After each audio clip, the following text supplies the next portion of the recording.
You're peeling off a Band-Aid, and suddenly, rip! It takes your skin with it. That raw, stinging second where the wound looks angrier than before you even put the bandage on. We've all been there. And most of us just figured, okay, that's just what Band-Aids do. But that pain? That's actually a sign of a design failure. Because the little pad sitting at the center of every bandage isn't just a soft cushion. It's a precisely engineered structure. And when it's done right, it's the difference between a wound that heals cleanly and one that gets torn back open every time you change your bandage. Welcome to Learn Something New today. And let's talk about the most underrated piece of materials engineering hiding in your medicine cabinet. It's 1920.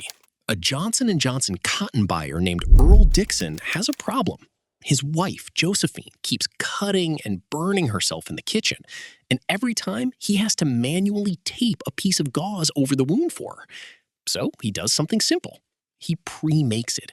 He lines up pieces of gauze on surgical tape and rolls the whole thing up so Josephine can bandage herself one-handed. His boss sees it. Johnson & Johnson puts it into production. They sell 3,000 units the first year. By the 1940s, they're selling 30 million a year. The Band-Aid was born out of one husband trying to solve one small daily problem, and it quietly became one of the best-selling medical products in American history. Now, here's the part most people never think about. That little pad in the middle, the part that actually touches your wound, isn't just a square of soft fabric. Look closely at it the next time you open one. It has a texture, a weave, almost like the world's tiniest window screen. That's not accidental. That structure is doing something very specific. When you get a cut, your body immediately starts building a clot. Platelets rush in, fibrin threads knit together, and your blood starts to thicken and dry right at the surface. Think of it like your skin is laying down a tiny layer of natural glue. That clot is the foundation everything heals on top of. Here's the problem with a flat, solid pad. It bonds directly to that clot. The fibers of the pad get woven into the fibrin structure as it dries. Your body essentially stitches the bandage into the wound. So when you peel the bandage off, you're not just removing a pad, you're ripping the clot apart. The open weave mesh solves this. The holes in the pad let wound fluid, that's the medical term for the moisture a healing wound produces, drain away from the surface.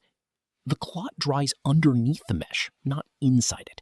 So the bandage sits on top of the healing tissue instead of fusing to it. But here's what nobody tells you. The size of those holes in the mesh is a real measured engineering specification, and getting it wrong has real medical consequences.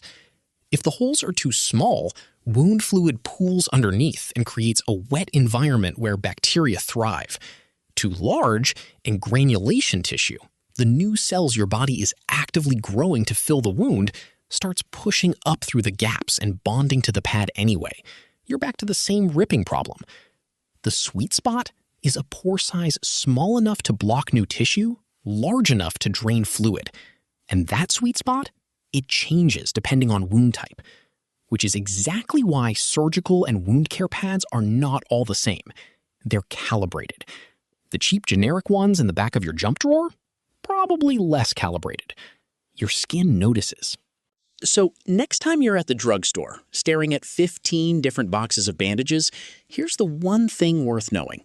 Look for the word non-adherent on the label. That tells you the pad is specifically designed not to bond to your clot.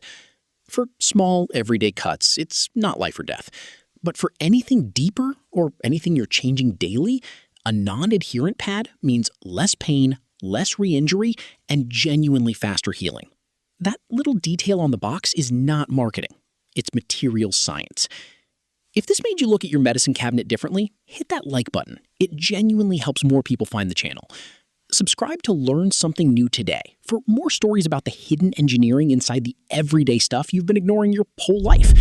See you next time.